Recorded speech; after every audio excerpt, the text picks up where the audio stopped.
Kept you waiting, huh?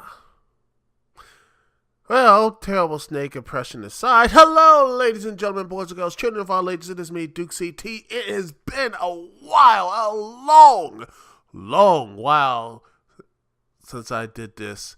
Yes, ladies and gentlemen, it is time for me, Duke CT, to wrap up Titans Season 1. And my goodness, this final episode, whoo boy! What a... There's a word for this episode. The word is disappointment. That's the word this day. The word today, ladies and gentlemen, is disappointment. Brought to you by DC Universe's Titans. Because my gosh, this first season, so much potential to end like this. And you know, the stupid thing here, ladies and gentlemen, is because they hyped this Batman versus Robin feud up. They hyped it up, and yes, it was alluded to all season, but the way they did it was so crappy. It was all, to say, pretty much it was all of illusion. It was all illusion of basically Trigon, who they can't really afford anything else here, to get him. I don't know what the show's budget was, but they couldn't do anything here. I'm like, they couldn't do anything with this dude. DC, I mean, seriously? I then again, I look what they're doing with Doom Patrol, and I'm like, did something get lost in translation? It's just me, because when I look at something like DC's Titans and then Doom Patrol, it looks like a lot more love and care went into that show instead of this one. And I like this show when it actually sits down and has good character stuff. There's some good stuff here, but yet. And let's get into this episode.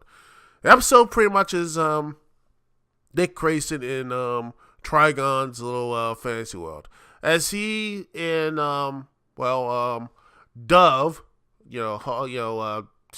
they got together and he had a little kid with Dawn. And then he's like, he's good. He somehow sent Raven and Beast Boy to college, and they're doing well. Everything's hunky dory until Tim Drake. Not Tim Drake. No. Jason Todd.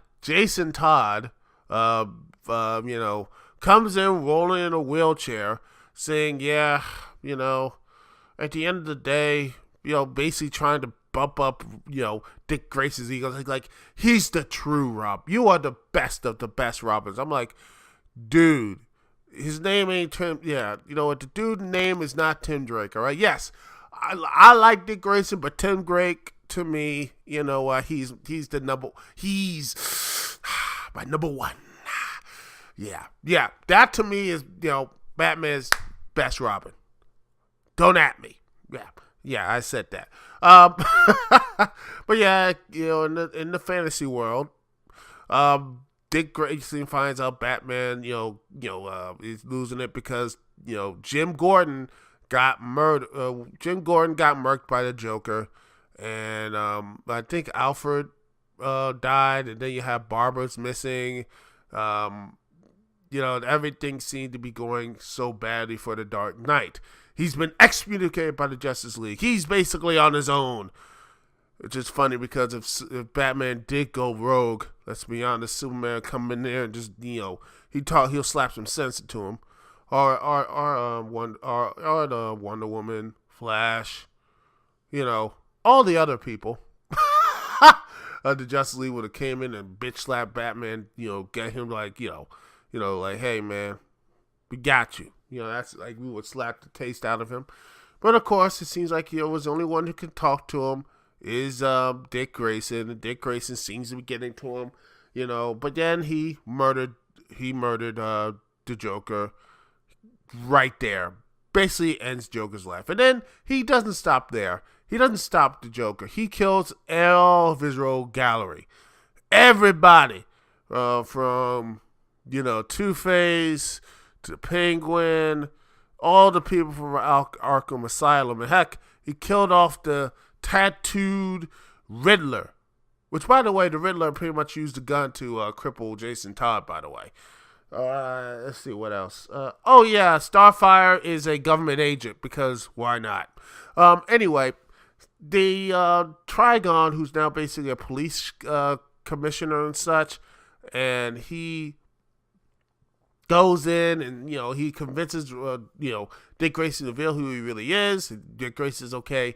I get to, call the shots. He says, okay. Boom, boom, boom, boom, boom.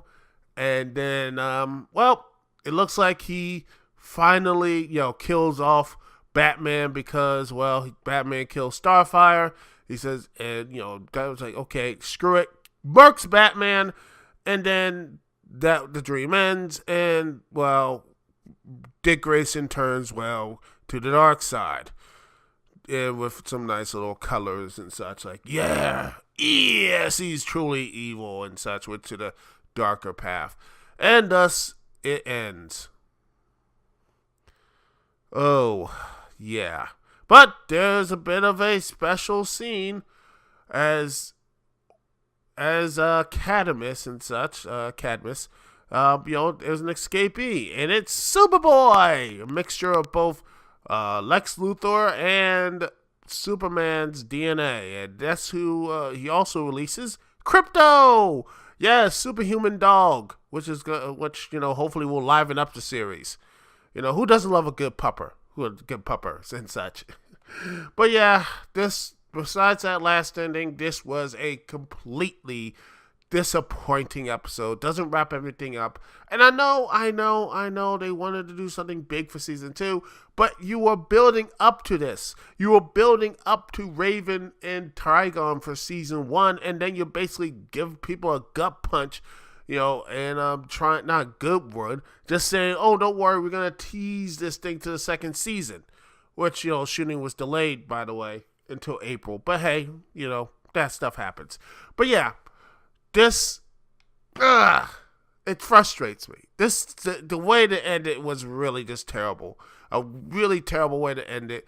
Here's hoping that in season 2 it's more consistent, more of a coherent plot and everything. Honestly, the first 2 episodes of Doom Patrol has more consistency and more of an energetic cast and a lovable cast than most of the season Titans. And I like Titans.